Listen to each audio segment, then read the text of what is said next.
페이지 69번부터 이제 시작을 하겠는데요.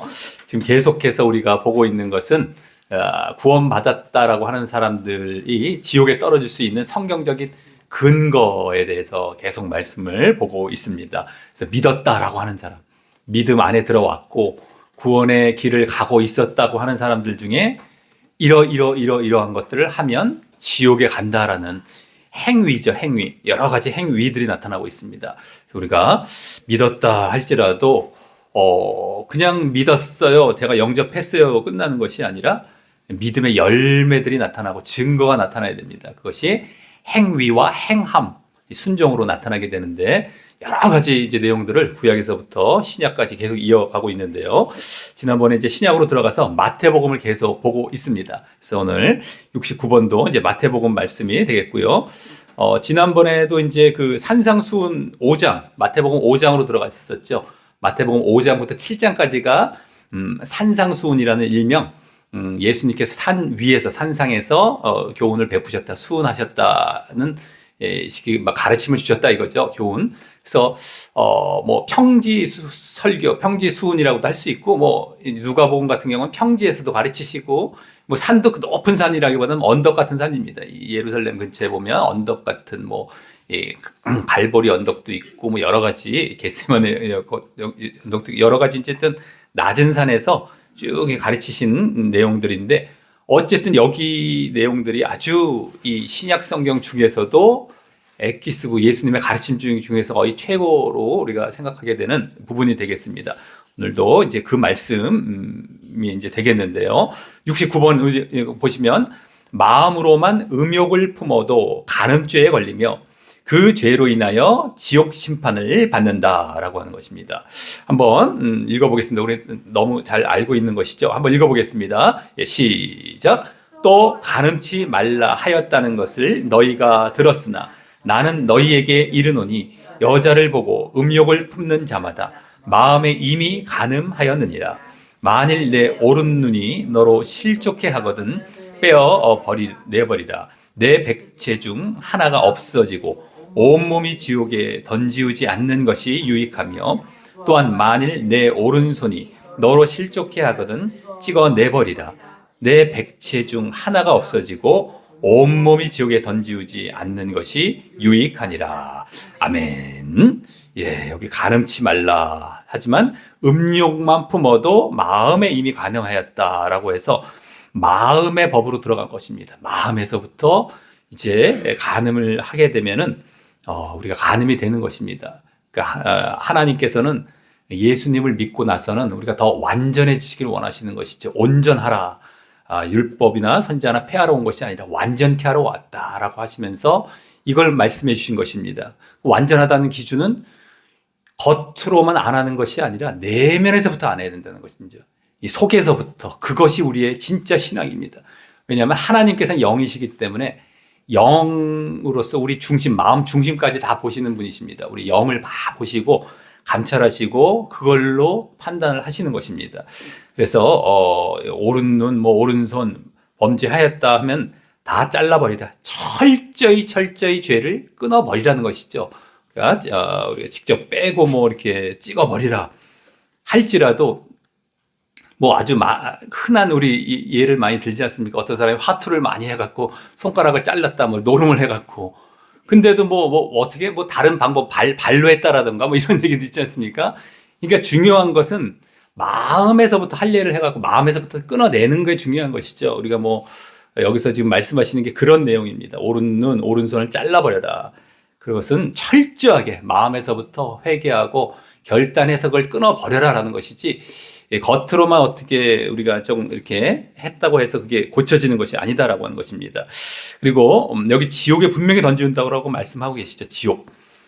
설마 뭐 그 정도 갖고 지옥에 던지시겠어 했는데 지옥에 반드시 던지신다는 것입니다. 그래서 하나 잘라내고 너가 이걸 단호하게 끊어내야 전체가 지옥에 안 가는 것이 낫지, 그것을 너희가 붙들고 있다가는 지옥에 간다라고 하는 것입니다. 자, 그래서 이 음란이 해결돼야 천국에 첫 발을 내딛는 것이다 라고 우리 또 조영광 목사님께서 많이 말씀을 해주셨습니다. 그래서 나는 날마다 죽노라 바울 사도가 이렇게 얘기했을 때도 성욕에 대해서 그와 같이 날마다 죽는다라는 또 그런 말씀이다라는 것도 말씀해 주셨죠.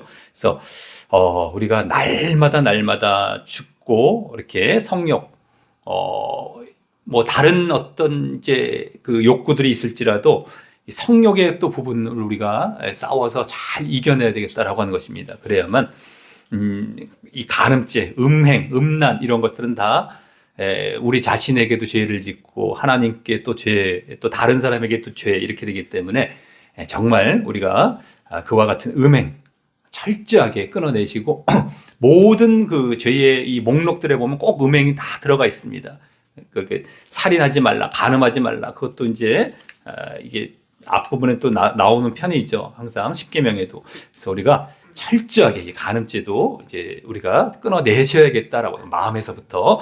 예, 우리 70번 넘어가겠습니다. 36페이지입니다. 예, 원수까지 사랑할 수 있어야 비로소 하나님의 아들이 된다. 따라서 원수 사랑의 법을 실천하지 않으면 천국 들어갈 자격을 얻지 못한다. 예, 원수까지 사랑해야 된다라고 하는 것 우리 읽어보겠습니다. 예, 시작. 또 내 이웃을 사랑하고 내 원수를 미워하라 하였다는 것을 너희가 들었으나 나는 너희에게 이르노니 너희 원수를 사랑하며 너희를 핍박하는 자를 위하여 기도하라. 이같이 한즉 하늘에 계신 너희 아버지의 아들이 되리니 이는 하나님이 그 해를 악인과 선인에게 비추게 하시며 비를 의로운 자와 불의한 자에게 내리우심이니라. 아멘. 예. 원수는 미워하라, 이웃만 사랑하라 라고 하는 것이 구약의 말씀이었던 것 같은데 예수님께서는 원수까지 사랑하라, 원수를 사랑하라, 핍박하는 자를 위해 기도하라. 그래서 너희 아버지의 아들이 될 것이다. 그래서 하나님께서도 악인과 선인 모든 자에게 이렇게 해를 내리시고 비를 내리신다라고 하는 것으로 말씀을 해주고 계십니다. 원수를 사랑하라. 그게 쉽지가 않죠. 나를 이렇게 핍박하고 해를 주고 나를 괴롭히고 미워하는 자를 내가 사랑한다는 게 쉽지가 않습니다. 이것도 어떠한 자리까지 나아가야 이것이 이루어지겠습니까? 겉으로 하면 안 되는, 겉으로 해서는 이게 이루어지지가 않습니다. 내면의 싸움입니다. 내면의 싸움, 영적인 거죠. 그리고 그 원수의 영혼을 바라보는 겁니다. 영혼을. 겉으로는 그가 무지해서 악을 행하고 나를 괴롭히는 일을 했을지 모르지만 그 영혼은 불쌍한 거죠. 긍휼히 여겨질 수가 있는 거죠. 우리가 내면으로 들어가면은, 그러니까 우리 스스로도 내면에 조심을 해야 되겠지만 아까 음욕 같은 것, 이거는 상대방을 또 내면을 들여다보는 겁니다. 우리 영혼을 들여다보는 겁니다. 이게 이제 믿음의 법으로 예수님께서 내가 다시 가르친다라고 말씀하시면서 지금 산상수훈의 이게 엑기스 부분이거든요. 이것도요. 그러니까 정말 우리가 원수 갚을 것이 있다 했을 때 하나님께 다 맡기고 우리는 사랑하는 것에 집중을 해야 되겠다라고 하는 것입니다. 그래서 구약에서도 원수가 이제 원래 이제 그 소를 잃거나 뭐 어떻게 잘못되었을 때에 그것을 그대로 너희들이 못 본 척 하지 말고 챙겨주어라 뭐 이런 말씀들도 있었던 것처럼 이 원수 사랑하는 것, 이것이 하나님께서 우리에게 또 원하시고 예수님께서도 새롭게 가르쳐 주신 것이다라고 하는 것입니다. 그래서 우리가 원수 사랑하는 것, 원수 갚는 것은 다 맡기고 우리는 원수 사랑하는 것에 까지 집중을 해야 되겠다라고 하는 것입니다. 이게 이제 원수 앞에서 나와의 싸움을 하는 것이죠. 내가 겉으로만 이 싸움을 해서는 이게 이겨내지지가 않거든요. 그러니까 이제 내면의 싸움으로 들어가고, 그래서 너희가 온전한 그런 믿음 가운데 있으라라고 이것을 요구하는 것이 되는 것입니다. 우리가 원수 사랑하라라는 이 요구를 받았을 때에는 나를 돌아보는 것이죠. 나를 돌아보고 정말 이 자리에 내가 들어가고 있었는가라는 것을 다시 한번 살펴보는 기회가 되어야 되겠죠. 쉽지 않은 그러한 이제 내용이겠지만 그러한 자리에 들어오라는 것이죠. 너희가 원수 앞에서 미움이 생길 때 그 바른 믿음에 있는 것이 아니다. 너가 그를 사랑할 수 있는 단계까지 나아가고 영적인 자리에 들어가라. 그래서 그 영혼을 바라보고 하나님께 또 맡기고 원수 갚는 것은 그런 다음 너희들이 이렇게 온전한 믿음 안에 들어와라 라고 하는 요구가 되는 것입니다. 그래서 우리가 그 자리까지 나아가는 이러한 또 요구를 우리가 계속해서 행해 나가야 되겠다라고 하는 것입니다. 예, 우리 71번입니다. 예, 구원받은 성도라도 좁은 문, 좁은 길로 가지 아니하면 천국에 도달할 수 없다. 이제 마태복음 7장으로 들어가는데요. 이제 7장 아주 그냥 그 결론 부분이죠. 그 산상수훈의 결론 부분이고 아주 이제 정말 핵심적인 내용들을 말씀하는 겁니다. 7장에서 한번 읽어보겠습니다. 71번 시작. 좁은 문으로 들어가라. 멸망으로 인도하는 문은 크고 그 길이 넓어 그리로 들어가는 자가 많고 생명으로 인도하는 문은 좁고 길이 협착하여 찾는 이가 적음이니라. 아멘. 예, 멸망, 그 넓은 문, 넓은 길, 그리고 여기 생명, 영생은 좁은 문, 좁은 길이라고 나오죠. 그리고 넓은 문은 많이 찾는데요. 사람들이 들어간 자가 많고 여기는 찾는 이가 적대요. 좁은 문은. 그러니까 진짜 구원받는 길은 적다라고 하는 겁니다. 사람들이 적게 간다. 그리고 이건 다 안 믿는 사람한테 얘기하는 것이 아닙니다. 믿는 사람인데 넓은 길로 갈래? 좁은 길로 갈래? 이거죠. 이게 안 믿는 사람은 넓은 길, 뭐 믿는 사람은 좁은 길, 이게 아닙니다.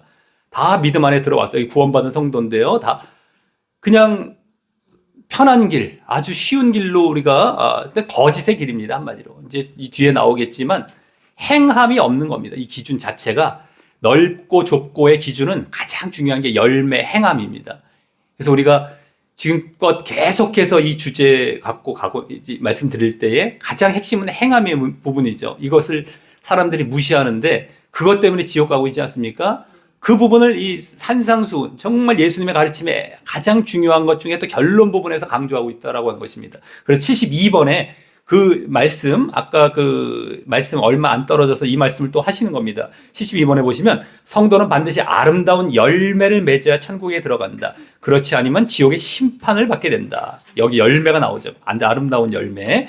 이게 좁은 문과 다 연결이 되는 겁니다. 우리 한번 읽어보겠습니다. 시작. 이와 같이 좋은 나무마다 아름다운 열매를 맺고 못된 나무가 나쁜 열매를 맺나니 좋은 나무가 나쁜 열매를 맺을 수 없고 못된 나무가 아름다운 열매를 맺을 수 없느니라. 아름다운 열매를 맺지 아니하는 나무마다 찍혀 불에 던지우니라. 아멘. 예, 아름다운 열매를 맺지 아니하면 좋은 나무가 아니다라고 하는 것이죠. 나쁜 나무고 못된 나무다. 그래서 못된 나무니까 결국엔 불에 던진다는 겁니다. 아름다운 좋은 나무가 아니다는 겁니다. 열매로서 이제 알 수가 있는 것이죠. 그래서 요 바로 다음 구절에 이러므로 그의 열매로 그들을 알리라 이렇게 말씀하십니다. 뭘로 안다고요? 그 사람을 진짜 믿었는지 안 믿었는지는 정말 좋은 이 사람인지 아닌지는 열매로 안다는 겁니다. 열매. 그러니까 여기서는 지금 믿음의 이제 부분도 되고 우리가 정말 제대로 믿었는가 부분인데 그 열매로서 그 행함으로써 그대로 이제 그것이 증명이 된다라고 하는 것입니다. 그래서 그렇지 않으면 찍혀서 불에 던지운다. 이 지옥을 얘기하는 겁니다. 그러니까 지금 열매 맺는 것이 상급의 문제가 아닙니다. 상급. 뭐 면류관, 면류관도 뭐 의의 면류관, 우리가 또 뭐라고 하죠? 여러 면류관이 있는데, 예. 그게 다 어쨌든 면류관이란 말이 상급의 어떤 의미도 있을지 모르지만 사실은 구원의 그 부분들입니다. 의의 면류관이고, 면류관이라는 것도 이 상급으로만 이제 너무 생각하면 안 되고요. 그래서 어쨌든 간에 이 구원의 기준, 이 바로 열매인 겁니다. 절대 상급 부분이 아닌 겁니다. 예수님께서 지금 계속 말씀해 주시는 것은 다 지옥이냐 천국이냐 구원이냐 멸망이냐 이것을 지금 말씀해 주고 계신 것이라는 것을 우리 놓쳐서는 안 됩니다. 절대 상급 말씀하고 있지 않습니다. 그저 뭐 그냥 적당히 너 상 많이 받아라. 여기 와서 그냥 믿었지? 상 좀 더 받아. 내가 이 정도 이 상을 위해서 가르칠게. 이런 게 아니에요. 겨우 그거 갖고 예수님께서 가르치신 게 아닙니다. 너 진짜 구원받으려면 이렇게 해야 돼라는 걸 가르치시기 위해서 이렇게 계속 이렇게 교훈을 주신 것이지 절대 상 받으라고 하신 것이 아닙니다. 예. 그렇게 뭐 가볍게 한 것이 아니죠. 그런 정도면 그걸 위해서 오실 일이 없고 그걸 위해서 가르치실 일이 없던 겁니다. 그래서 우리가 절대 구원이라는 걸 절대 놓쳐서는 안 됩니다. 미혹에 받으면 안 되겠고요. 자, 그래서 73번은요. 아까 지금 72번과 그대로 또 이어집니다. 믿는 성도라 하더라도 하나님 뜻대로 행치 않으면 지옥의 심판을 받을 수밖에 없다. 예, 여기서 더 나오죠. 하나님의 뜻대로 행해야 된다라는 게 이제 열매라는 것과 그대로 이어서 나옵니다. 한번 읽어보겠습니다. 아주 유명한 말씀이죠. 시작.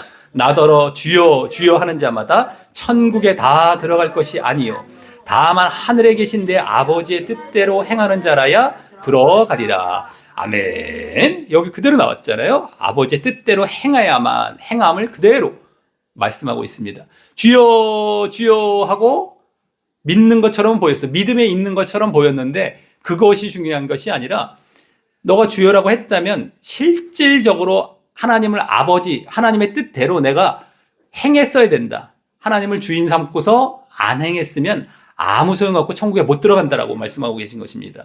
그래서 우리가 좁은 문 좁은 길도 유명하고 요 말씀도 유명하죠. 근데 그게 똑같이 이어지는 겁니다. 아, 좁은 문 좁은 길의 기준이 뭐였냐? 바로 행함이다. 아버지의 뜻대로 행하는 것이다. 이제 우리가 잊지 말아야겠죠. 또 다른 걸 갖다 붙여놓고 이제 상급적으로 또 얘기하려고 하는 거에 넘어가지 않고요. 행함의 문제구나. 이게 좁은 문이구나. 그러니까 사람들이 그만큼 안 행한다는 겁니다. 안 행하려고 하고 지금도 그렇잖아요. 왜 예정론에 빠지겠습니까? 사람들이 안 행하려고 빠진 거거든요. 적당히 그냥 칼빈의 예정론의 실체는 땅 떨어진 결론은 행함 죽이기라고 늘 말씀을 드리죠. 행함을 죽여버리는 겁니다. 하나님의 주권을 높이면서 신앙은 좋아 보이는 척하면서 실제로 이것도 안 해요. 그러니까 얼마나 좋아요. 자기는 하는 것도 없는데 신앙은 또 좋아 보이네요. 막 주여 하나님의 주권 이러면서 막 주여 주여 하는 자입니다. 그런 자들이 신앙은 좋아 보이지 나는 할 것 없지. 이것처럼 좋은 게 어디 있어요? 그거 안 딸려갈 사람이 어디 있습니까? 다 딸려가는 거예요. 그냥 다 딸려가는 거예요. 근데 다 지옥 간다는 겁니다. 그리고 지금 넓은 길 많은 사람들이 그 자리로 다 지금 쫓아갑니다. 웬만한 사람 만나보십시오. 성도님들부터 목회자들까지도 웬만한큼 얘기하다 보면 다 칼빈의 예정론에 다 젖어 있습니다. 거기서 못 빠져나와요. 어떤 분들은 약간 이제 그게 틀린 것 같다라고 하면서도 온전치 못한 사람들도 많아요. 그러니까 조금 돌아오는 것 같았는데도 온전히 돌아온 게 아닌 경우도 많고요. 온통 거기에 차 있습니다. 99% 이상이 거기에 다 아마 빠져 있을 겁니다. 그러니까 이 행함의 문제가 얼마나 중요하다라는 것을 알아야 되는데 행함하면 행위 구원이냐? 그러면 우리가 행위로 구원받냐? 믿음으로 구원받지? 이러한 잣대를 들이대면서 사람들 다 미혹해 가는데 그게 아니라는 것이죠. 믿음 안에 들어와서 그 열매와 증거로서의 행함이 나타나야 진짜 믿음이었더라. 행함이 없는 믿음은 죽은 믿음, 가짜 믿음이다. 믿음이 없었던 거다. 이거를 이제 말씀하고 있는 것이기 때문에 거기 이상한 논리에 또 넘어가지 마시고 이걸 우리가 잘 행해 나가겠습니다. 이것이 우리의 전체 성경의 가장 중요한 가르침입니다. 성경 전체를 거쳐서 이걸 안 했기 때문에 하나님이 그 놀라운 구원 계획을 세우시고 예수님을 보내셔서 친히 속죄의 과정을 거쳐서 모본까지 보여주시고 너희들 행하라. 그래서 이제는 새롭게 하나님의 나라를 우리가 만들자 해갖고 새하늘 새 땅까지 가는 것, 구원까지 가는 것이 그 핵심은 바로 행함, 순종입니다. 이걸 절대 놓쳐서 안 되는데 어찌 그것을 죽이려고 혈안이 되어 있는지요. 누가 그러겠습니까? 마귀죠. 당연히 마귀죠. 그거 못하게 하는 거, 하나님의 뜻, 하나님의 계획, 가장 큰 그 하나님의 그거를 방해할 건 바로 마귀거든요. 근데 마귀가 지금 작용해서 얼마나 많은 사람들 다 끌고 가고 있습니까? 사람들 분별 못하고 오히려 지금도 자기들이 오히려 옳은 양 하나님의 주권 내세우면서 믿으면 좋은 척하면서 다 여길 죽여가고 있습니다. 그 사람들은 또 그래 하면서 그냥 다 쫓아가요. 또 하기 힘들고 귀찮고 또 세상 사랑하고 물질 사랑하고 하니까 거짓 위안이라도 받으면서 믿음도 좋다고 그러니까 그냥 따라가자 하면서 가는데 다 지옥입니다. 100% 지옥입니다. 죽어보면 알아요. 자기가 지옥 가 있는지 천국 가 있는지 100% 지옥입니다. 이건 빼도 박도 못합니다. 그러니까 한번 기회가 있을 때 다시 한번 우리가 기회를 이제 잡아야 됩니다. 100% 지옥이라는 거. 내가 지금 지옥으로 가고 있는가 아닌가를 따져보면서 지금 이제 행함의 길, 순종의 길로 완전히 돌이켜서 이 기회를 놓치지 말고 천국 가는 우리가 이제 이 기회를 잡아야 되겠다라고 하는 것입니다. 그 다음에 73번 은사자들이나 능력자들도 불법을 행함으로 수없이 지옥에 떨어지고 있다. 아까 그 73번 말씀과 이어지는 그냥 그대로 그 말씀이죠. 한번 읽어보겠습니다. 시작. 그날에 많은 사람이 나더러 이르되 주여 주여 우리가 주의 이름으로 선지자 노릇하며 주의 이름으로 귀신을 쫓아내며 주의 이름으로 많은 권능을 행치 아니하였나이까 하리니 그때에 내가 저희에게 밝히 말하되 내가 너희를 도무지 알지 못하니 불법을 행하는 자들아 내게서 떠나가라 하리라. 아멘.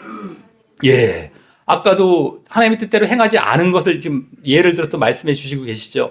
주여 주여는 잘했어요. 그러면서 여기서는 뭐 선지자 노릇도 하고 귀신도 쫓아내고 많은 권능도 행했어요. 여러 가지 이적들을 행했습니다. 주의 이름으로 그것도요. 예수님의 이름으로까지 다 이런 놀라운 일까지 행했으니 이 사람은 분명히 구원받겠구나 우리가 생각할 수 있지 않습니까? 뭐 놀라운 신비적인 체험도 하고 능력도 가졌기 때문에.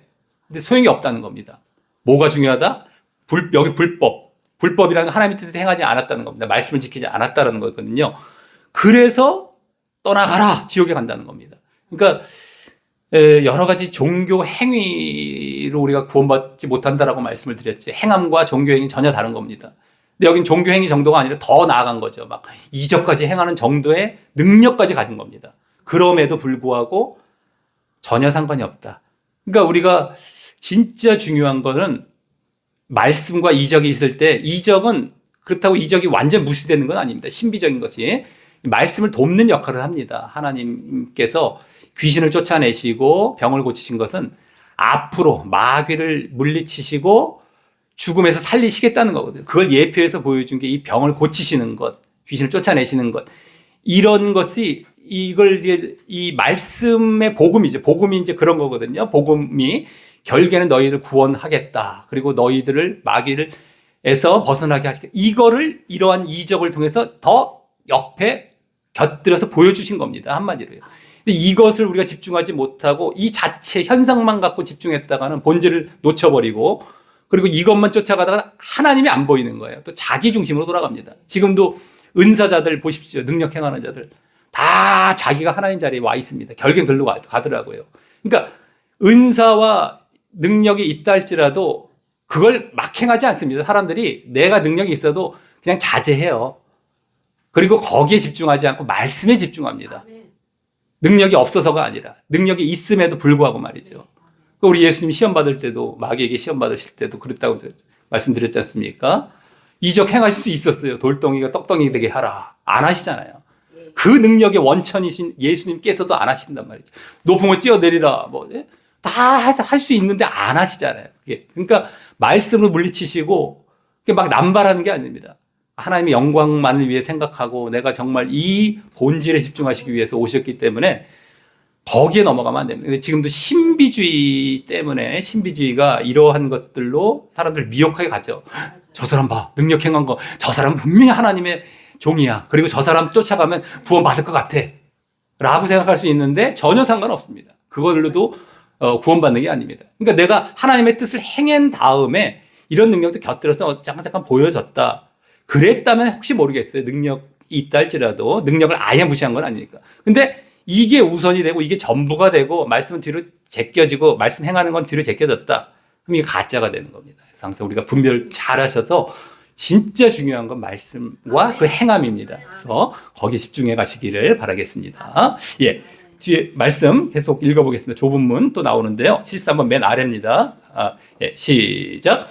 좁은 문으로 들어가기를 힘쓰라. 내가 너희에게 이르노니 들어가기를 구하여도 못하는 자가 많으리라. 집주인이 일어나 문을 한번 닫은 후에 너희가 밖에 서서 문을 두드리며 주여 열어주소서 하면 저가 대답하여 가로되 나는 너희가 어디로서 온 자인지 알지 못하노라 하리니 그때 너희가 말하되 우리는 주 앞에서 먹고 마셨으며 주는 또한 우리 길거리에서 가르치셨나이다 하나 저가 너희에게 일러 가로되 나는 너희가 어디로서 왔는지 알지 못하노라. 행악하는 모든 자들아 나를 떠나가라 하리라. 아멘. 아까 그 말씀 그대로입니다. 다만 여기 좁은 문 또 그대로 나오고 있죠. 좁은 문과 넓은 문, 이게 행함의 문제라는 것이 보여지는데요. 우리 이게 누가복음 말씀 아까 말씀과 비슷하면서도 좁은 문으로 들어가기 힘쓰라. 내가 너 들어가길 구하여도 못하는 자가 많으리라 이 말씀을 갖고 좁은 문을 들어가려고 해도 안 된다. 뭐 이렇게 보는 경우도 있는데요. 뭐 맞을 수도 있습니다만은 그걸 조금 더 이제 해석하다 보면 아까 마태복음 말씀 있죠? 71번. 그 말씀은 거의 같은 말입니다. 그러니까 좁은 문으로 이제 들어가는 것을 너희들이 힘쓰라는 것이지 거기까지 들어가니 힘써도 뭐 구하여도 못하는 자, 좁은 문까지도 내가 들어가기를 이제 못한다 이런 말씀이라기보다 좁은 문으로 들어가야 이제 천국에 들어가는데 그렇지 못한 경우가 많다 이 말씀을 한 거예요. 한마디로 이제 같은 말씀입니다. 그래서 우리가 중요한 거는 어쨌든 그렇기 때문에 집중해야 될 거는 좁은 문으로 들어가야 된다는 것이고 우리가 또 그것을 위해서 여기 행악이라고 했잖아요. 여러 가지 이적 행했는데 행악은 하나님의 뜻을 안 행했다는 겁니다. 말씀을 지키지 않았다는 거거든요.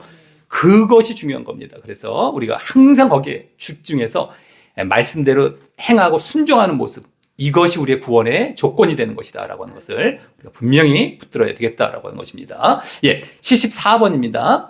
여기는 이제 계속 이제 같은 말씀이고 마지막 이제 산상수훈 마지막이죠. 예, 말씀을 듣고 행치 않으면 천국 들어갈 길이 없다. 이게 지금 좁은 문 거 계속 이어지는 여기까지 이어지는 겁니다. 한번 읽어보겠습니다. 예, 시작.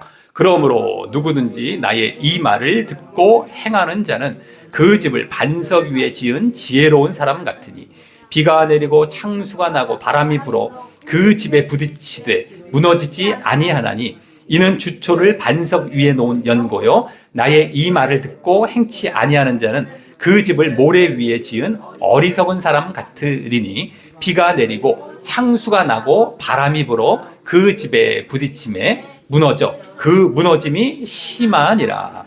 아멘.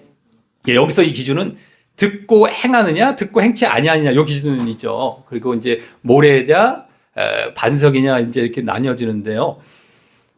비가 내리고 창수가 나고 이제 시험 환란이 왔을 때를 얘기하는 겁니다. 우리가 듣고 행했을 때는 여러 가지 어려움이 왔을 때라도 이것이 지탱이 되고 내 것이 내가 이제 그 믿음 안에서 굳건하게 흔들리지 않습니다. 근데 이제 듣고 행치 아니하는 경우, 그러니까 이 듣고라는 것이 물론 여러 가지 말씀들도 되겠지만요, 또 행함에 대해서도 들었단 말이죠. 행함의 중요성에 대해서도 들었는데 다 아는데 그걸 행하지 않는 것. 전에 말씀드렸지. 아는 행함에 그치는 겁니다. 행함이 중요하다는 것. 이거 알고 내가 받아들이는 것만 해도 너무 귀한 겁니다.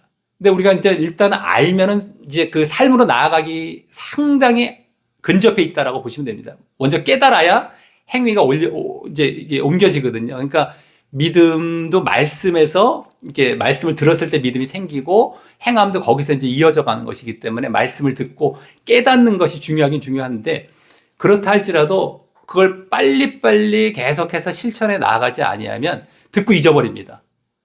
나중에 야고보서 말씀에 나오는데요. 우리가 이 말씀을 들은 다음에 그냥 행하지 않고 거기 이제 야고보서는 행함이 정말 강조가 되지 않습니까? 그러다 보니까 행치 아니하면 잊어버린다는 거예요. 근데 그러지 않고 우리는 행하는 자다라고 나오는 것처럼 여기서도 마찬가지입니다. 들었다면은 행함으로 바로 실천으로 들어가야 돼요. 그게 그때야 내 것이 되고 진짜 우리 믿음 안에 굳건히 서게 되는 것입니다. 흔들리지 않는. 그래서 절대 우리가 행함의 말씀도 얼마나 우리가 귀한 겁니까? 그거 다 거부하는데 그거를 듣고 내가 수용했다라는 것 자체도 너무 귀한 겁니다. 거기에서 많은 사람들이 걸러지거든요. 그조차도 안 받아들이니까. 근데 그 단계까지 들어왔는데도 거기서 또 더 나아가지를 못해서 다시 후퇴할 수도 있다는 겁니다. 뒤로. 그러니까 그런 일이 없도록 앞으로 더 나아가서 정말 완전하게 우리가 진짜 결국에 행하는 게 중요한 거잖아요. 정말 행함이 있어야 되는 게 중요한 거잖아요. 그 자리까지 우리가 나아가시기를 바라겠습니다. 예, 우리 75번 이제 산상순을 넘어서 이제 다른 말씀으로 가겠는데요. 예, 성령 회방하는 죄는 지옥의 심판을 받게 된다. 성령 회방죄 한번 읽어보겠습니다. 시작. 그러므로 내가 너희에게 이르노니 사람의 모든 죄와 회방은 사하심을 얻되 성령을 회방하는 것은 사하심을 얻지 못하겠고 또 누구든지 말로 인자를 거역하면 사하심을 얻되 누구든지 말로 성령을 거역하면 이 세상과 오는 세상에도 사하심을 얻지 못하리라. 아멘. 예. 모든 죄와 회방, 이런 죄들도 용서함을 받고요. 인자를 말로 거역했을 때, 인자는 예수님인데, 예수님을 거역을 했다 했을 때, 그거는 이제 외적인 어떤 그 조건, 예수님의 외모나 외적인 조건으로서 아직 오해하는 단계에서 예수님을 내가 그냥 거부하고, 안 받아들이고 했다면은 그건 사하심을 받는다는 겁니다. 근데 이제 성령을 말로 거역했다. 이건 지금 성령께서 영적으로 하시는 말씀인데 그것을 거역했다. 그러니까 대표적으로 성령으로 말씀을 하고 있는데 마귀가 했다, 뭐 바알세불이 했다, 이제 예수님께 막 그렇게 했을 때 또 이단으로 취급해 버리는 경우, 이런 경우를 말하는 것이죠. 성령께서 말씀을 하시는데 완전히 마귀가 한 것처럼 취급을 해버리는 경우입니다.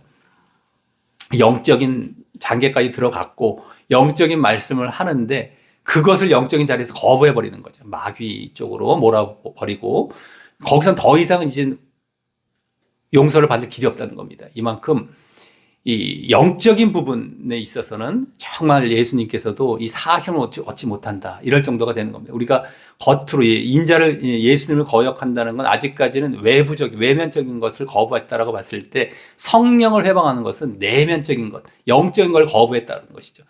본질까지 들어와서 거부했을 때는 이제 사심을 얻지 못한다는 것입니다. 그래서 성령 회방죄, 이것은 절대 지옥의 심판을 받게 되는 겁니다. 정말 본질까지 들어왔고 끝까지 들어왔는데 거기에서 이걸 거부해버렸다? 이젠 거기서 돌이킬 수가 없고 그 사람이 돌아갈 이 여지가 없는 것입니다. 이제는 거기서 이제 의식 자체가 돌이켜지지가 않는다는 것이고 용서를 못 받게 된다는 것이죠. 그래서 지옥에 가게 된다는 것.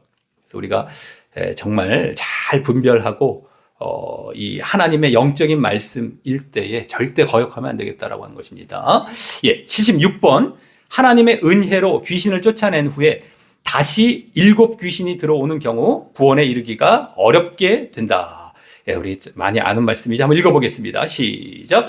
더러운 귀신이 사람에게서 나갔을 때에 물 없는 곳으로 다니며 쉬기를 구하되 얻지 못하고 이에 가로되 내가 나온 내 집으로 돌아가리라 하고 와보니 그 집이 비고 소재되고 술이 되었거늘 이에 가서 저보다 더 악한 귀신 7을 데리고 들어가서 거하니 그 사람의 나중 형편이 전보다 더욱 심하게 되느니라.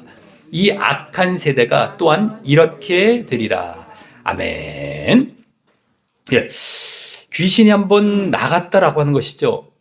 이 쫓겨냄을 당한 거예요. 내가 이제 회개를 했어도 되고요. 예수 이름으로 쫓아내는 경우도 있고, 예수 이름으로 그 귀신이 쫓겨 나가고, 내가 또 회개하고, 나갔긴 나갔는데, 이 물 없는 곳, 여기 물 없는 곳, 이제 광야 사막이라고 볼 수가 있죠. 근데 쉬기를 얻지 못한다는 겁니다. 이 인간의 마음 속에 들어와서 이 귀신이 얻는데, 그것이 없으니까 쉼을 못 얻고, 그래서 내 집으로 돌아가리라 해서 봤더니만 비고 소재되고 수리가 되었대요.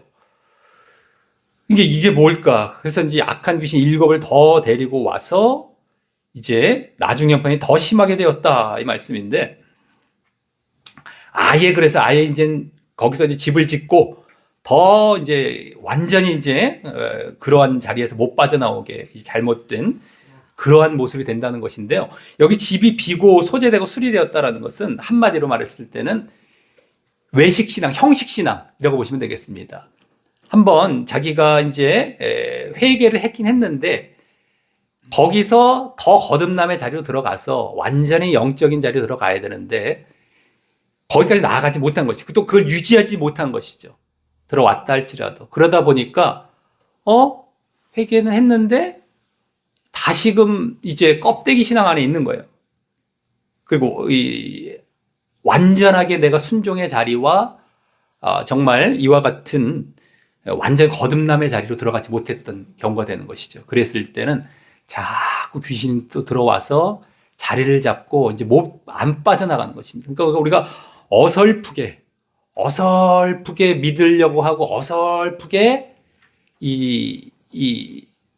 알아서 내가 이제 이렇게 행하려고 했을 때에 이런 일이 발생할 수 있는 것입니다.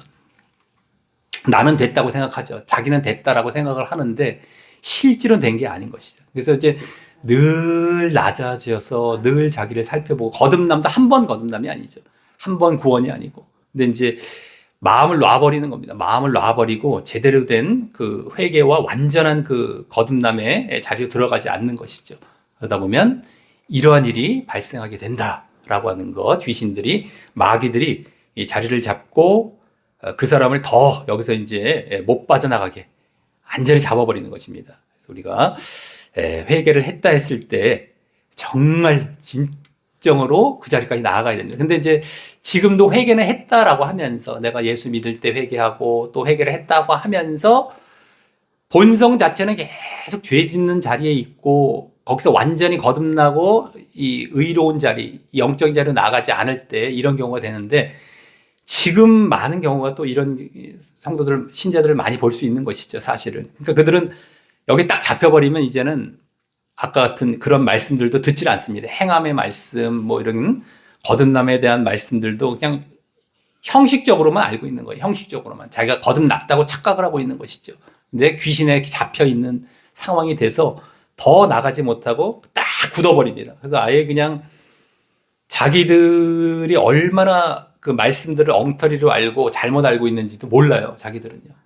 목사님들까지 저번에도 말씀드렸죠. 에베소 5절 말씀을 전혀 그 말씀이 아닌 것들을 그렇게 적용을 하고 그것뿐만이 아닙니다. 나중에 보면 깜짝깜짝 놀라요. 이게 어떻게 이걸 이렇게 볼까 할 정도로 자기들도 모르는 겁니다. 그러니까 완전히 거기 사로잡혔다고 볼 수 있겠죠. 완전히 귀신과 마귀에게 사로잡혀서 그들이 보고 있는 대로 말씀을 보고 있다라고 우리가 볼 수 있는 것입니다. 완전히 왜곡해서 보고 잘못 보고 있는 경우가 되겠죠. 예. 그래서 정말 우리가 완전하게 거듭남의 자리, 더 영적인 자리로 날마다 나가고 자기를 쳐서 복종시키고 늘 자신을 살피고 우리가 해야 되겠다라고 하는 것입니다.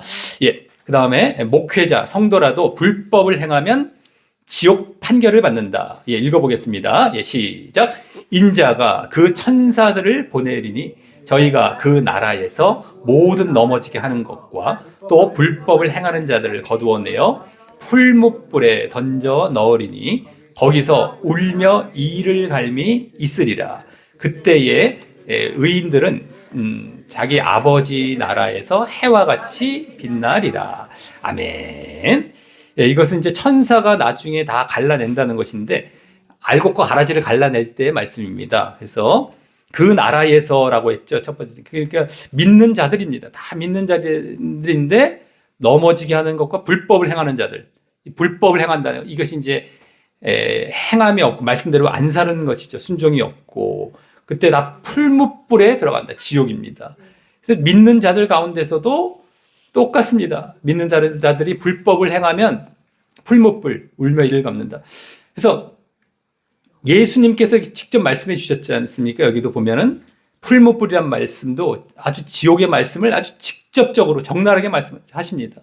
나중에 지옥이란 말씀을 직접 해주시기도 하고 슬피 울며 이를 갈미 있으리라. 바깥 어두운데 뭐 이런 말씀부터 해서 여기도 그대로 말씀해 주십니다. 너희들이 믿었다고 했는데 가라지가 뭐죠? 껍데기는 신자처럼 보인다는 거예요. 절대 불신자가 아닙니다. 다 신자예요. 이 또 잘못된 가르침들에서는 우린 믿었으니까 우린 다 구원받고요. 저 불신자들은 저거 잘못됐으니까 다 지옥 갈 겁니다. 이렇게 얘기를 하는 경우가 있는데 전에도 말씀드렸지만 성경은 그걸 대상으로 말씀하지 않습니다. 거의 대부분이 다 신자에게 해당하는 말씀들이에요. 신자에게 주시는 말씀입니다. 신자로 들어왔니? 제대로 믿어라 라는 걸 가르치는 것이지 불신자보다 너희들이 믿었으니까 잘했다 이렇게 이걸 얘기하는 게 아니다. 믿음 안에 들어왔어? 어떻게 믿을 건지 제대로 믿어야 된다. 그 믿음에 정말 우리가 질이라고 할 수 있죠. 그걸 제대로 가르쳐 주는 겁니다. 이게 말씀이라는 게 계속 나와요. 뭐 마태 복음서뿐만 아니라 다른 데도 다 마찬가지입니다. 뭐 바울 서신도 뭐 로마서 뭐 고린도서 다 믿는 형제들에게 믿는 신자들에게 쓴 편지잖아요. 다 대상이 다 믿는 자들입니다. 그러니까 절대 그거에도 넘어가지 마시고 속지 마시고 내가 껍데기 신앙, 가라지 신앙, 불법 행하고 행함 없고 이러면 무조건 지옥이구나. 뭐 그냥 너무 적나라하게 말씀해 주셔서 뭐 빼도 박도 못합니다. 이걸 거부할 수가 없어요. 그러니까 이제 복음서는 복음서와 바울 서신을 분리해 놓고 저 예정론자들은 이게 오히려 복음서를 죽여요. 예수님 말씀을. 말도 안 되는 이런 일들을 하고 있습니다. 분리될 수도 없어요. 전혀 다르지 않습니다. 똑같습니다. 100% 똑같아요. 바울 서신과 복음서는 100% 똑같습니다. 분리되지가 않아요. 근데도 그걸 분리해 놓고 이걸 오히려 또 죽여 놓고 어처구니가 없습니다. 절대 거기도 속지 마시길 바라겠습니다. 예, 행함입니다. 다 바울 선지는 다 행함입니다. 다 행함. 자, 78번입니다. 자기 소유를 다 팔아 천국을 사지 않는다면 천국에 들어갈 길이 없다. 예. 여기 또 이제 말씀 다 예수님 말씀입니다. 한번 읽어보겠습니다. 시작. 천국은 마치 밭에 감추인 보화와 같으니 사람이 이를 발견한 후 숨겨두고 기뻐하여 돌아가서 자기의 소유를 다 팔아 그 밭을 샀느니라. 또 천국은 마치 좋은 진주를 구하는 장사와 같으니 극히 값진 진주 하나를 만나매 가서 자기의 소유를 다 팔아 그 진주를 샀느니라. 아멘. 밭에 감추인 보화, 또 아니면 좋은 진주를 구하는 장사, 비슷한 거죠. 진주나 보화나 정말 귀한 비밀스러운 걸 발견했는데 딱 숨겨두고 가서 모든 걸 다 팔아갖고 소유를 다 팔아서 그걸 샀다라고 하죠. 모든 소유, 이것은 이제 내 전 재산, 여기서 지금 뭐 전 재산에 정말 진짜 보화 같은 게 있어서 그걸 사라는 얘기는 아니잖아요. 그러니까 정말 보화가 천국을 얘기한 건 여기 액면 그대로는 아니잖아요. 그러니까 여기서도 비유를 드시는 거기 때문에 가장 귀하게 여기는 것, 가장 좋아하는 것을 내가 여기에 집중하고 투자하지 않으면 안 된다라는 것이죠. 완전히 내 인생 자체를, 내 모든 소유, 내 모든 것을 이게 뭐죠? 보화라는 게 천국이죠. 사실 천국, 진주. 천국 가는 길에 내가 투자하는 겁니다. 거기에 온통 집중해서 내 모든 인생을 걸고 살아라, 이 말씀인 거죠. 정말 그렇지 않으면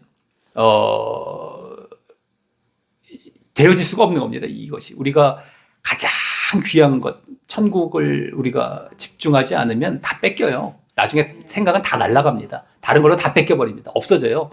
그러니까 거기에 모든 걸 투자해서. 근데 다른 사람들은 이게 감췄다고 그랬잖아요. 잘 몰라요. 모르고 비밀을 모릅니다.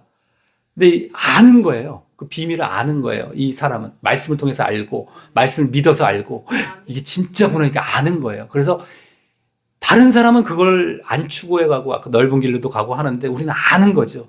그래서 온통 여기에 투자하는 겁니다. 그랬을 때에 그 은밀하게, 저들도 같이 가면 좋은데 안 가니까 그냥 가는 거예요. 은밀하게. 뭐 핍박받아도 좋고 외톨이 당해도 좋고. 근데 알아요. 이거 알아. 그래서 은밀하게 비밀리에 가는 거예요. 나는 계속. 그래, 너희들 후회할 건데. 나중에 딱 죽음에 이르렀을 땐 정확하게 판단이 나오죠. 맞았어, 잡았어 하는데 여긴 다 아차 하면서 와! 그럼 지옥에다 떨어지는 겁니다. 우리가 지금 100년 정도의 인생을 살 때 지금 다 우리가 이렇게 관계를 이렇게 어찌됐든 같은 세대를 살아가면서 만나지 않았습니까? 근데 100년 지나면 다 없어지잖아요. 우리 다 죽잖아요. 싹 없어집니다. 싹. 그리고 그때 가서는 누가 먼저 죽든 늦게 죽든 어떤 뭐 1, 20년 차이고 몇십 년 차이지 어차피 다 끝나요. 그때 가서 이제 다 판가름이 나게 됩니다. 모든 게 판가름이 나게 돼요. 그러니까 뭐 먼저 죽었다고 뭐 불행할 것도 아니고요. 늦게 죽었다고 잘 사는 것도 아니고 어차피 죽을 거예요. 진짜 잘 사는 건 영생과 천국을 붙드는 것이지 다른 건 아무것도 없습니다. 그래서 지혜롭게 그 비밀리에 그거를 놓치지 않고 그 길을 계속 잘 걸어가서 그걸 붙든다면 나도 기쁘고 하나님도 그래, 내가 찾았던 그 한 명이 너가 들어왔구나 또. 그래서 기뻐하실 것을 바라보면서 우리 언제건 간에 내가 주어진 인생은 어떤 세대건 누구에게나 주어져 있는 한 번 다 기회입니다. 진짜 지혜롭고 진짜 그 비밀을 알아서 그 길을 가는 그 한 사람이 내가 되기를 위해서 최선을 다하길 바라겠습니다. 예. 그 다음 말씀이 되겠습니다. 예, 그 청년이 시작. 그 청년이 가로되 이 모든 것을 내가 지키었사오니 아직도 무엇이 부족하니까. 예수께서 가라사대 내가 온전하고자 할진대 가서 내 소유를 팔아 가난한 자들을 주라. 그리하면 하늘에서 보화가 내게 있으리라. 그리고 와서 나를 좇으라 하시니 그 청년이 재물이 많음으로 이 말씀을 듣고 근심하여며 가니라. 아멘. 전에도 봤었던 부자 청년이죠. 그래서 앞에 10계명 같은 계명을 다 지켰는데도 여기 나오죠. 두 번째 줄에. 무엇이 부족합니까? 하니까 예수께서 이제 이 사람도 뭔가가 좀 부족한 걸 느꼈던 것 같아요. 막 그러니까 예수님께 여쭤봤겠죠. 그러니까 예수님께서 내가 정말 온전하고자 하냐? 너 뭔가 영생 때문에 왔잖아요. 근데 영생에서 뭔가 좀 안 맞는 것 같지? 그럼 온전한 걸 내가 알려줄게. 소유를 팔아서 가난한 주라. 소유 팔아라. 그리고 나를 쫓으라. 근데 이 청년은 결국에는 재물이 많아서 근심하며 그걸 안 따라갔어요. 근데 여기서도 중요한 게 그거죠. 내 소유를 팔으라라는 것은 소유가 우상이었던 겁니다. 재물이 우상이었던 거죠. 그러니까 하나님을 진짜 사랑한 게 아닙니다. 이 앞에 말씀 속에서 10계명 말씀하셨을 때 뒤에 사람의 계명의 말씀만 했던 겁니다. 예수님께서. 그거는 지켰는데 앞에 중요한 하나님에 대한 말씀, 그 계명은 말씀 안 하셨다가 요 재물을 팔아라 했을 때에 그 말씀이 된 거예요. 네가 하나님 대신 재물을 우상 삼고 있는 그 하나님에 대한 계명을 어기고 있지. 이거 팔고 정말 하나님 사랑하는 자리로 들어와라 이 말씀이거든요. 이걸 요구하셨던 것이거든요. 그러니까 그거를 되어져야만 뒤에 10계명도 사람에 관한 계명도 진짜 지킨 것이 된 겁니다. 하나님 사랑이 우선이 되어져야 되는 거예요. 진짜 믿음에 들어왔었어야 내면에서부터 그 10계명을 지켰던 거예요. 원래. 근데 이 청년은 지키긴 지켰는데 껍데기로 지킨 거죠. 그러니까 뭔가 했는데 찝찝하고 뭔가 하긴 게 종교행위를 한 거예요. 그냥 종교행위만. 그러니까 뭔가 불안하고 이게 뭐 찜찜하고 이거 구원 받나 안 받나. 지금도 많은 신자가 사실 그런 경우 있지 않습니까? 이거 구원 받나. 왜 그러겠어요? 실제 가장 중요한 핵심은 놓쳤거든요. 하나님 사랑. 내가 가장 귀한 것 내면으로 들어가서 정말 거듭남의 자리에 들어와야 되는데 이걸 놓친 거죠. 이걸 놓치니까 예수님께서 말씀을 이렇게 해주시면서 내가 정말 완전하게 그걸 하려면 내가 율법을 완전케 하셨다는 것처럼 하나님 사랑으로 내면에 들어와서 진짜 10계명 지키고 그 전체를 진짜 행해 나아가라라고 말씀하신 겁니다. 근데 그걸 방해하는 가장 중요한 것이 바로 재물과 소유였던 거예요. 이걸 없애라. 물질과 눈에 보이는 것. 이 땅의 것, 이 세상의 것. 이것이 하나님을 가로막는 아주 가장 큰 장애물이고 장본인입니다. 그래서 우리가 그것과 늘 싸워야 됩니다. 늘 싸우고 그걸 내려놓고 정말 그것과 늘상 그걸 멀리하고 그걸 내려놓고 그래야만 우리가 이제 하나님 사랑을 온전히 이루어서 행함이 온전히 이루어지고 구원으로 나아갈 수 있다라고 하는 것입니다. 다음 말씀입니다. 자, 이와 같이 시작. 이와 같이 너희 중에 누구든지 자기의 모든 소유를 버리지 아니하면 능히 내 제자가 되지 못하리라. 아멘. 여기도 물질에 대해서 하지 아니하면 내 제자가 되지 못한다. 다 소유를 버려라. 그래서 우리가 그 네 가지 밭, 길가의 밭, 돌짝밭, 가시덤불, 좋은 밭 있는데 보통은 이제 어느 정도 믿은 신자들이라면 가시덤불까지 거의 오게 됩니다만 가시덤불의 특징이 뭐죠? 이 재리의 유혹, 이생의 염려, 또 향락 이겁니다. 그러니까 재물이죠, 재물.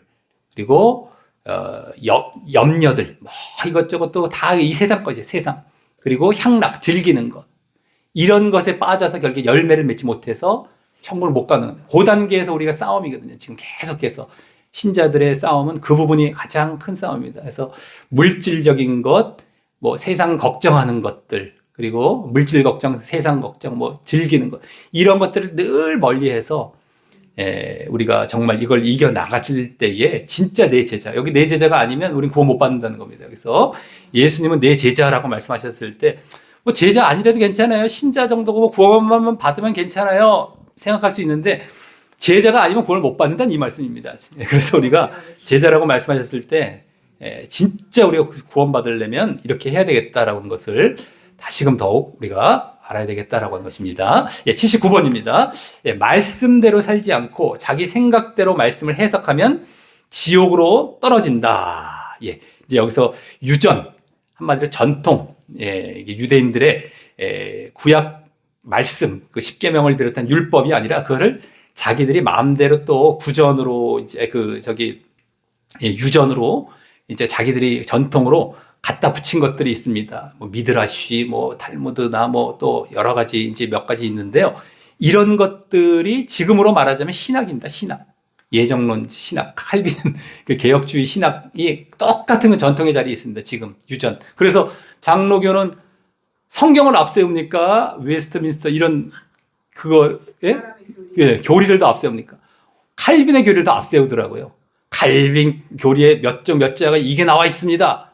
언제 그걸 내세우냐면 예정론이 모순에 빠졌을 때에 말씀에서 얘기하는 것과 전혀 안 맞고 모순에 빠졌을 때 그걸 딱 들이대더라고요. 그걸 더 올려놓더라고요. 성경은 더 제쳐놓고. 이러한 일을 예전에 예수님 당시에도 그대로 했던 겁니다. 자기들 마음대로 그걸 갖다가 해석을 했던 거예요. 그러니까 그 형태가 그때만 있었던 것이 아닙니다. 유전과 전통은 지금도 똑같이 이루어지고 있습니다. 근데 사람들 또 거기에 또 다 넘어갔잖아요. 얼마나 많은 사람이 또 빠져버립니까? 이것이 똑같이 이루어지는데도 못 봐요. 그러면서 아유 저 바리새인들 나쁜 사람들만 이렇게 손가락질하죠. 바리새인들 나쁜 사람들이야. 예수님을 그렇게 대적하고 자기가 바리새인인지 몰라요. 지금 수도 없는 사람들이 바리새인이거든요. 신자 중에 거의 대부분이 바리새인 자리에 있는데 모릅니다. 그냥 이름만 갖고 바리새인 왜 괜히 그냥 안 좋은 식으로만 인식이 되어 있어요. 그냥 이름 자체부터. 그래서 아유 나쁜 사람들 욕하기 쉬운데 자기가 그 자리입니다. 지금 웬만한 사람들은요. 그래서 한번 지금 뭐 언제든지 그런 자리에 있기 쉽고 앞으로도 마찬가지입니다. 시대가 흘러도 그런 자들은 또 나타나게 돼 있습니다. 내가 그렇게 되었다. 그 자리에 있기 쉽다라는 걸 알고 정말 빠져나와야 되겠다라고 하는 겁니다. 한번 읽어보겠습니다. 예, 시작. 하나님이 이르셨으되 내 부모를 공경하라 하시고 또 아비나 어미를 회방하는 자는 반드시 죽으리라 하셨거늘 너희는 가로되 누구든지 아비에게나 어미에게 말하기를 내가 드려 유익하게 할 것이 하나님께 드림이 되었다고 하기만 하면 그 부모를 공경할 것이 없다 하여 너희 유전으로 하나님의 말씀을 폐하는도다. 외식하는 자들아 이사야가 너희에게 대하여 잘 예언하였도다. 일렀을 때 이 백성이 입술로는 나를 존경하되 마음은 내게서 멀도다. 사람의 계명으로 교훈을 삼아 가르치니 나를 헛되이 경배하는도다 하였느니라. 아멘. 예, 잘 아시는 말씀이죠. 부모를 공경해라 했더니만 그냥 하나님께 그걸 드릴 걸 그냥 부모에게 드릴 걸 하나님께 드렸으니까 됐어요. 고르반이라고 보통 하잖아요. 그래서 이렇게 자기들이 만든 거예요. 그거 이제 유전입니다. 그걸 만든 거예요. 원래 하나님의 말씀은 십계명에 나오죠. 부모 공경하라. 근데 그거를 야 우리 하나님께 드리는 거면 이렇게 같이 하는 걸 우리 만들자. 이렇게 뭐 하나님 중요하니까 하나님 주권 올리면서 예정론도 비슷해요. 주권 올리면서 싹 변경을 시켜놓고 막 이런 거죠. 그래서 그 유전 전통이었던 겁니다. 그래서 하나님의 말씀을 폐했다는 거예요. 예수님이 직접 지적하셨죠.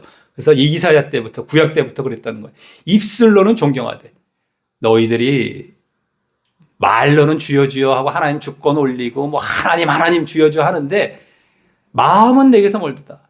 진짜 하나님의 말씀을 제대로 진짜 받아들여서 행하지 않고 너희들 맨날 니들 마음대로 만들어 놓고 피해가지. 그 사람의 계명으로 교훈을 삼았다. 사람의 계명 이게 나오잖아요. 이 전통 신학 지금도 다 사람이 만들어 놓은 철학 그게 나온 게 신학입니다. 그래서 헛되이 경배한다. 하나님을 경배한다 할지라도 다 껍데기, 다 외식적인 행위들, 다 거짓 예배. 그래서 다 지옥에 가는 겁니다. 다. 진짜 믿는 게 아닌 거예요. 진짜 믿는 게 아닙니다. 사람의 계명. 그래서 지금도 하나님의 말씀을 갖고 우리가 싸움을 해야 되겠고요. 정말 우리가 잘 분별해야 됩니다. 적당히 이제 교리를 줄 때나 뭐 말씀을 줄 때 집에 가서 확인을 해보십시오. 구절을 적어놓고 정말 이 말씀이 이 말씀인지 내가 좀 뭔가 아닌 것 같다. 내가 지금 이렇게 행함을 해야 된다라고 했는 걸 우리가 이제 들었는데 거기서 아닌 걸 뭘 얘기했는데 뭐 구절까지 얘기해 줬다. 그럼 적어서 확인해 보세요. 정 모르겠다면 이제 물어보기도 할 수 있습니다. 이제 그래서 앞뒤 문맥을 보면서 확인해 보면 절대 그런 말씀이 아니라는 거 분명히 확인할 수 있습니다. 그렇게 해서라도 절대 유전, 사람의 계명에서 절대 빠져나와서 바른 길을 계속 잘 가시길 바라겠습니다. 예, 80번입니다. 예, 믿는다 하더라도 영적 소경이 되면 목회자도 성도도 교회도 지옥으로 떨어진다. 다 믿는다는 사람들입니다. 한번 읽어보겠습니다. 예, 시작. 그냥 두어라. 저희는 소경이 되어 소경을 인도하는 자로다. 만일 소경이 소경을 인도하면 둘이 다 구덩이에 빠지리라. 아멘. 예. 이것도 소경을 인도하는 그 핵심적인 것이 바로 사람의 계명으로 이 가르치는 걸 말하는 겁니다. 아까 그거와 얼마 안 떨어져 있죠. 특별히 이제 손 안 씻고 그것도 유전이거든요. 원래 성경에 없어요. 율법에 없는데 손을 씻어야만 먹을 수 있다고 자기 전통을 만들어 놨어요.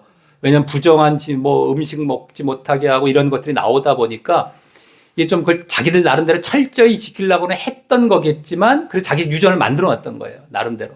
그래서 손 씻어야 된다라는 걸 만들어 놨는데 예수님의 제자들과 예수님을 지적한 당신들 왜 안 먹어요? 말씀도 아닌데 하나님 말씀도 아닌데 왜 손 안 씻고 먹습니까? 이렇게 지적하다가 예수님께서 이 말씀을 해주신 것이죠. 저희 유전으로 또 마음에서 이제 나오는 것이 사람을 더럽게 하지. 요 뒤에 나옵니다. 이제 그걸로 하는 게 아니다. 유전적으로 너희들이 이렇게 겉으로만 껍데기로만 지키려는 이러한 유전적인 것으로 하는 게 아니다. 너희들 손 씻는 건 좋은데 마음 깨끗하고 한 게 아니라 그거 하기 싫으니까 손 씻는 걸로 대체해 버렸지. 그거 아니다라고 가르쳐 주시는 거예요. 마음을 씻어라. 마음을 씻어. 손 씻는 걸로 대체하지 말고. 그러니까 우리를 지적하지 말고 너희 유전 이런 거 조심해서 이제 이런 차원의 말씀이었거든요. 소경이라는 것도 그런 겁니다.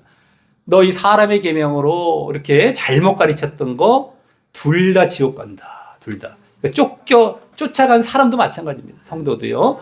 그러니까 가르친 사람뿐만 아니라 똑같이 갑니다. 그러니까 자기가 분별하지 않으면 안 되고 우리가 말씀을 몰라도 뭔가 부딪혀요.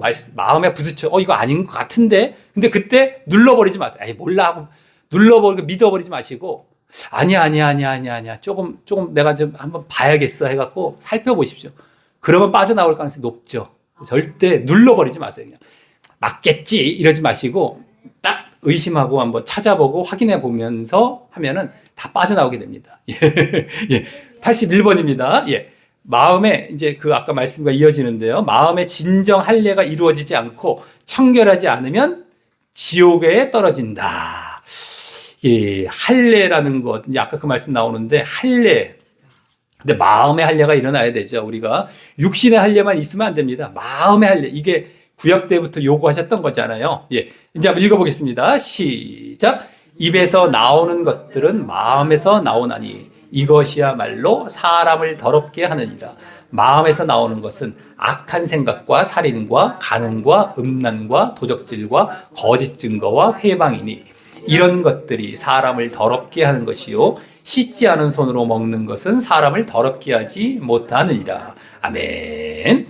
예, 십계명에 해당하는 말씀들이죠. 이게 마음에서 나온다는 것이고 이게 사람을 더럽힌다는 겁니다. 이게 이제 마음에서부터 나와서 그러한 이 행동을 이제 마음에서부터 하죠. 예, 그래서 사람을 죄짓게 만들고 악하게 만들고 해서 더럽게 하는 것이지 씻지 않은 손 겨우 껍데기 이런 걸로 너희들 하려고 그러지 말라. 그러니까 여기서 다 이 중요한 초점은 그거잖아요. 마음의 법. 근데 바리새인과 유대인들은 외식, 껍데기, 외식, 그죠? 외식, 형식, 그죠? 외자, 어떤 형식, 식자. 그래서 겉으로만 아는 척 하는 거예요. 근데 전에도 말씀드렸지만 외식과 내면과의 싸움에서 누가 겉으로 보기엔 화려해 보일까요? 더 종교인처럼 보일까요? 더 잘 믿는 사람처럼 보일까요? 외식하는 자입니다. 그 사람들은 또 외식하는 자 다 쫓아가요. 그러니까 저 사람 진짜 믿는 것 같아. 그러니까 천주교와 기독교가 대표적인 예 중에 하나죠. 우리는 지금 그 정도 비교로 들어가면 안 되지만 아주 단순한 비교로 할 때 천주교가 더 종교인 같아 보이죠. 그래서 불신자들한테. 우리 지금 그 단계도 아닙니다. 그 단계 정도로 넘어가 버리면 안 되고요. 어쨌든 쉬운 예니까 말씀을 드렸지만 정말 더 외식하는 사람들이 껍데기 추구하는 사람들이 더 종교적으로 보입니다. 교회도 의리의리하고요. 막 악기를 막 동원해서 막 경건한 분위기 쫙 그 천주교 그렇잖아요. 쫙 막 교회 만들고 진짜 추구하는 사람들은 안 그래요. 아까도 손 안 씻고 먹었다고 이들 지적하는 그냥 먹었어요. 더러운 손으로 먹었는데 그거 막 지적하고 또 나오잖아요. 이 뒤에 또 나옵니다. 예. 그래서 어쨌든 간에 마음의 법입니다. 마음으로 싸움. 내면의 법으로 들어간 게 믿음인데 절대 껍데기로 우리가 싸움을 해서는 안 됩니다. 껍데기 싸움이 아니라 마음에서부터의 싸움입니다. 그랬을 때에 겉으로 드러나는 것. 이것이 우리의 진짜 믿음의 법인 것이죠. 예, 우리 한번 그 다음 말씀도 읽어보겠습니다. 외식에 대한 말씀 또 나오죠. 예, 화 있을 텐데요. 예, 시작. 화 있을진저 외식하는 서기관들과 바리새인들이여 잔과 대접의 겉은 깨끗이 하되 그 안에는 탐욕과 방탕으로 가득하게 하는도다. 소경된 바리새인아 너는 먼저 안을 깨끗이 하라. 그리하면 겉도 깨끗하리라. 화 있을진저 외식하는 서기관들과 바리새인들이여 회칠한 무덤 같으니 겉으로는 아름답게 보이나 그 안에는 죽은 사람의 뼈와 모든 더러운 것이 가득하도다. 이와 같이 너희도 겉으로는 사람에게 옳게 보이되 안으로는 외식과 불법이 가득하도다. 아멘. 예, 외식 그대로 나오죠. 불법. 그래서 겉만 깨끗하고 안에는 탐욕과 방탕, 죄로 가득하게 되는 거죠. 근데 안을 깨끗이 해라. 이걸 싸움을 해라는 것이죠. 회칠한 무덤. 겉으로는 그냥 반짝반짝 하얗게 만들어놨어요. 근데 안에는 무덤 자체가 뼈와 더러운 거 가득한 곳이잖아요. 너희가 그 모습이다. 왜 겉에만 이렇게 치장을 하느냐. 아내와의 싸움을 해라. 안쪽과. 그래서 그걸 안 했을 때의 불법이라는 겁니다. 외식은 불법이고 지옥입니다. 껍데기 잘하는 거. 백날 껍데기 치장 잘해봐야 내면과의 싸움에서 일어나는 행함이 아니면 그거는 지옥이라는 겁니다. 그래서 외식 아니면 방종이에요. 지옥은요. 방종은 아예 죄 짓는 자리에 들어와 있는 거고요. 외식은 진짜 위험한 거 있죠. 신자들에게, 방종은 뭐 불신자들에게 주로 해당이 될 수 있고, 신자들도 뭐 있을 수 있겠지만, 좀 믿어보겠다 하는 사람들이 가장 함정에 빠질 수 있는 건 외식입니다. 이게 바리새인처럼. 다 하나님 믿는 자들이었어요. 껍데기 신앙, 종교행위. 그게 훨씬 편해요. 그렇게 열심히 껍데기를 그래도 했잖아요. 치장하고요. 종교행위도 얼마나 힘든지 알아요? 하는데, 아닙니다. 훨씬 쉬워요. 헌금 많이 내는 게 훨씬 쉬워요. 내가 100만 원 벌었는데요. 나 10에 5조 드립니다. 50만 원 드리겠습니다. 그것과 너 마음의 싸움을 해라. 어떤 걸 택하는지 아십니까? 10에 5조를 택해버려요. 그냥 내고 끝난다는 거예요. 안 해요. 이걸 안 해요. 사람들이 그렇습니다. 그러니까 외식을 빠지기가 너무 쉬운 거예요. 그건 우리가 껍데기 신앙으로 돌아가기 너무 쉽기 때문에 예수님께서 오셔서 그 싸움 하시다가 돌아가셨잖아요. 이들에게, 이 외식하는 자들에게 달려 돌아가셨거든요. 예수님이 가장 많이 가르치신 게 외식의 싸움, 외식에 대한 싸움이셨습니다. 그만큼 우리가 그렇게 되기 쉽기 때문인 겁니다. 아니, 이 땅에 오셔서 제대로 가르쳐 주신 게 이거 가르치다가 가졌거든요. 외식하지 말라고. 이게 얼마나 우리가 그거에 빠지기 쉬운지 그걸 가르쳐 주신 것입니다. 그러니까 내면으로 들어가는 거예요. 내면. 그때는 겉은 약간 미흡할 수도 있고요. 뭐 그 다음에 겉을 또 이렇게 할 수도 있겠지만 보통 내면 추구하면 겉은 또 약간 미흡할 수도 있어요. 근데 일부러 그러진 않겠지만 그래서 어쨌든 간에 내면의 싸움이라는 것. 그래서 늘 외식을 우리가 조심해야 되겠다라는 것을 우리가 아시길 바라겠습니다. 10분 정도 쉬었다가 이어가도록 하겠습니다.